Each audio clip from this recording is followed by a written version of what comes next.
Joining us now, John and JoBeth Ladd. They're Arizona cattle ranchers. They're right down there on the border, and they have seen it all. Good to have you with us, guys. Good to see you. Thanks for having us. Well, it's always good to have you, JoBeth, and you look fabulous, by the way, for being on. What time is this? It's a 4:13 Pacific time, right? Yeah. Yes. Right, okay. And you guys are in Arizona. By the way, you said you got stuck somewhere coming in, right? Yeah, we got laid over in Houston for 3 hours because of thunderstorms in D.C. Oh, my goodness. So what's going on down there? Now, last time, John and JoBeth, we had you on, you were telling us the story of just the number of illegals that you see out of your kitchen just pouring over the border every day unabated. What's happening now? Well, we've had some improvement, and we're not seeing the people anymore. And I think it's because the cartel is running so much drugs now. We've got a lot of, they call them mules, they're human backpackers. And that predominantly is what we're faced with now, instead of, we don't have just the illegals. And so there is an improvement because the druggers don't want to come around the house and they don't want to be seen, so they're more secretive, and so it's better. Well, okay, so it is better as far as from your ranch in Arizona.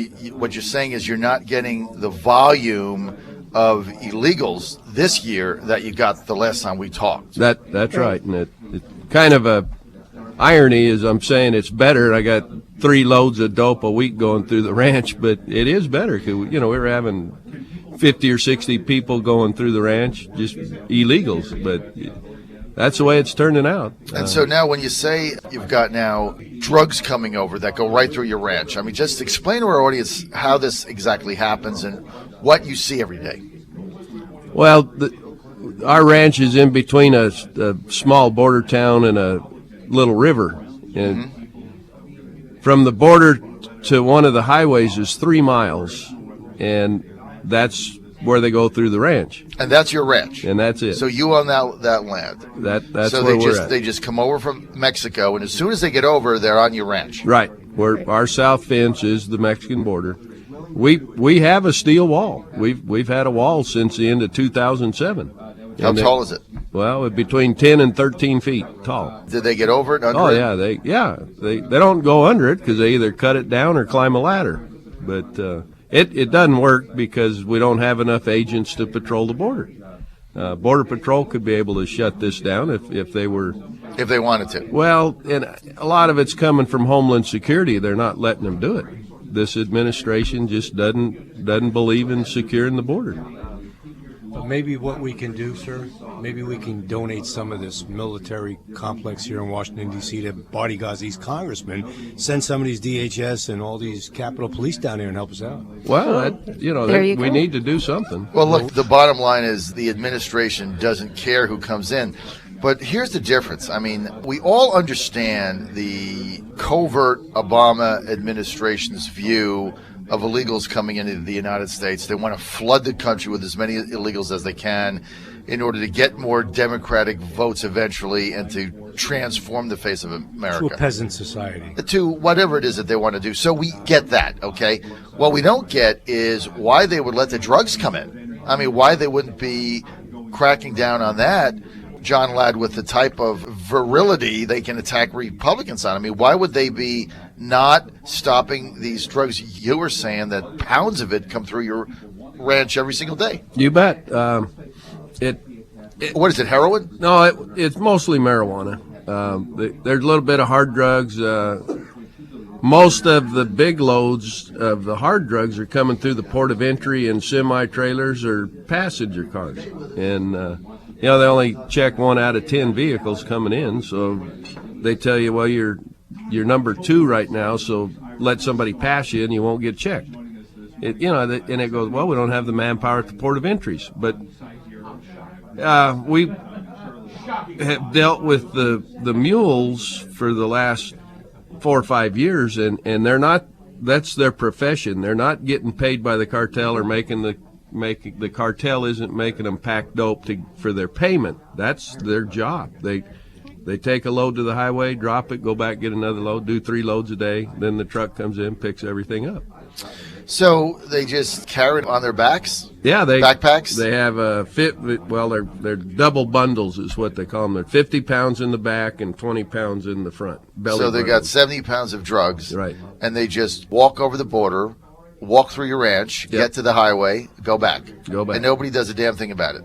Well, that's pretty much the way it is. The Border Patrol, they'll catch maybe 1 out of 4 loads, something like that. But that's what's going on. The amount of drugs in the last 2 years is probably tripled. That's just, there's so much drugs coming right now. It's just unbelievable. And well, obviously they're making the money off it. Yeah. And I know I spent the week in Manchester, New Hampshire before the New Hampshire primary.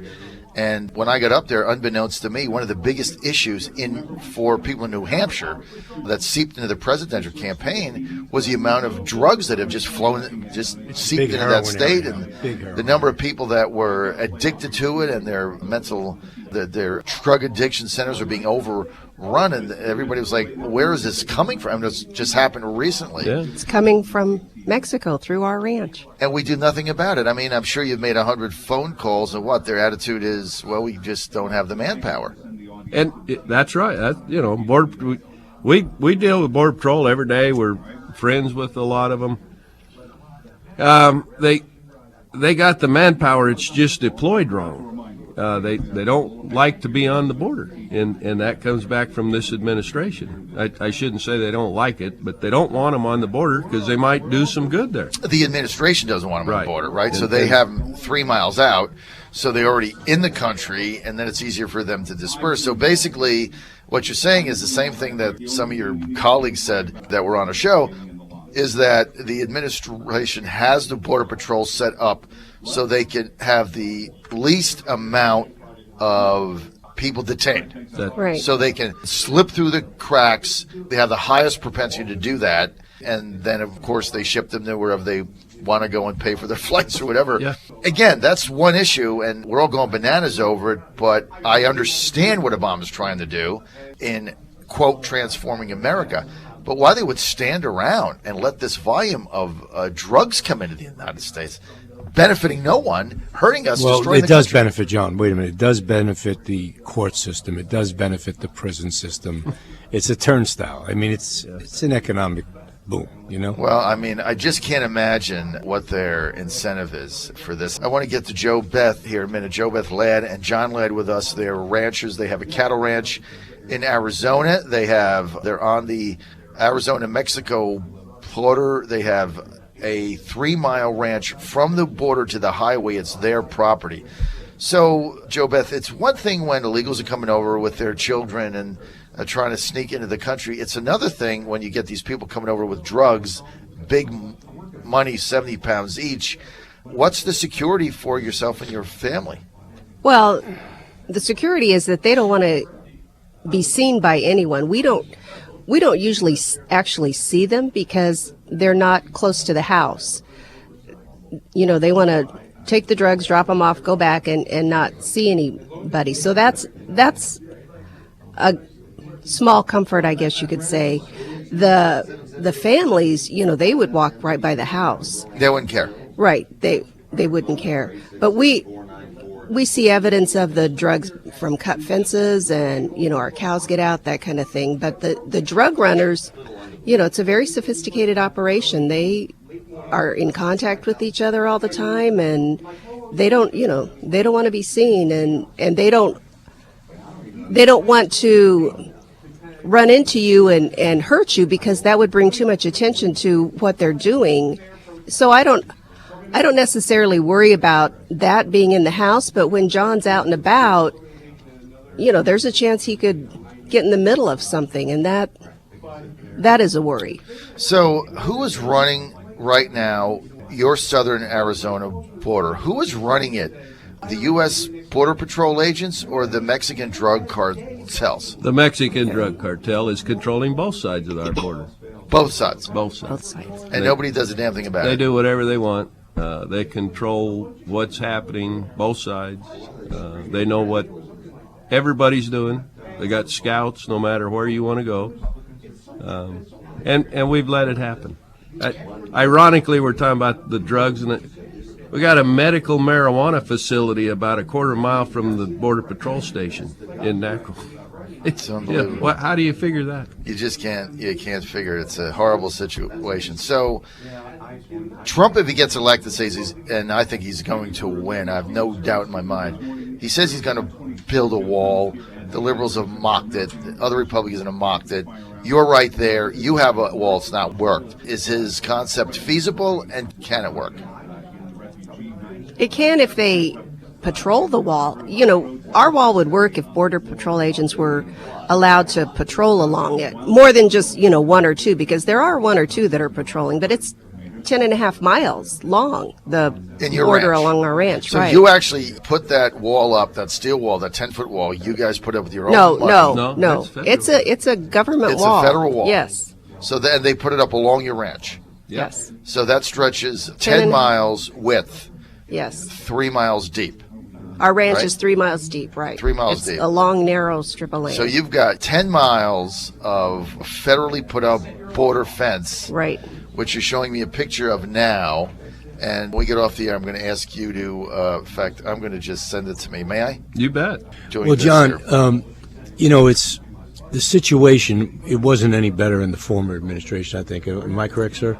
Well, the executive orders didn't happen. Right. But, that's the big thing, difference in Obama. He's actually made some decisions that for the better for the people coming in. Right. Well, it's sarcastic. All for you. Well, no, I understand that because there's a lady here just cleaning right outside the area where we're speaking, and we had some bagels before with John, and I asked her where she's from, and she said El Salvador. Yeah. And I don't know if you know it or not, but Maryland, D.C. metro area has more El Salvadorians than they do in the country of Salvador.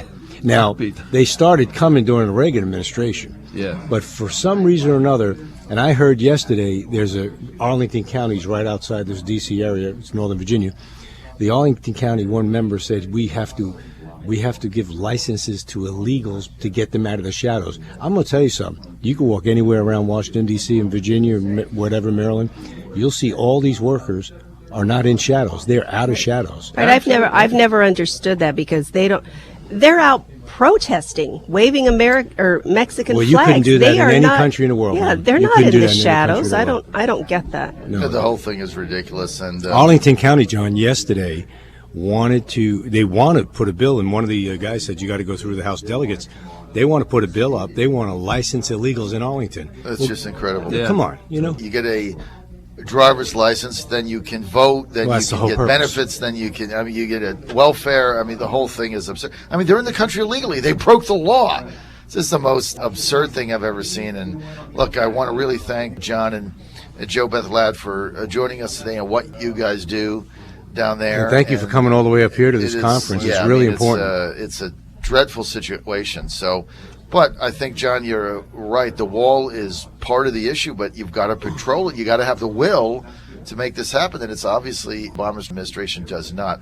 Final question: John McCain getting a couple of potentially stiff primary challenges. He says he's in the fight of his life. He always says that. He always says that, and he's worth what, $50 million with his wife? Well, he married. What's her name? He's like John Kerry. He knows the tricks. He knows the tricks, right? She's the Budweiser. The beer lady. Yeah. Cindy. Cindy. Well, she's actually. I've met her a few times. She's really nice. I'm sure. Hey, nothing wrong with being a nice lady. It's like how did you end up with him? He's such a cranky old man. Yeah, You're so nice and so sweet. Like what town are you close to? Bisbee. Bisbee. Okay. Sierra Vista is bigger. Fort Huachuca. So John is he going to McCain, probably. Right. There isn't anybody capable of beating him. Right. And, they're afraid to run against. We got. When I heard Barry Goldwater's wife make a statement last week about I would never vote for Trump. Excuse me, man, but that's the closest we're going to get to Goldwater in this generation. Right. I saw that. Yeah. And that. John McCain, you're talking about a cranky old man. I don't support what he's done politically, but if you just want to visit with somebody, he is really fun to be around. But don't socially, talk yeah, socially. If you don't agree with him or if you don't know everything there is to know, it's over. But he hadn't done much on the border. Martha McSally's our representative. She's done a whole lot on the border. She's done more in a year and a half than anybody in the last 30 combined. All right, I got to take off. I want to thank John and JoBeth Ladd, ranchers in Arizona. They got a 10-mile stretch right on the border. They have seen it all. I'm going to get there one of these days and check things out. In fact, I've got another ranch I'm going to get out there. Maybe I can visit you both at the same Put him on a horse while he's out there. Put him on a horse. Well, okay, I'll do that. I used to be a racehorse trainer back in the day. Thanks for being with us, guys. Thank you so much. Thanks for what you do.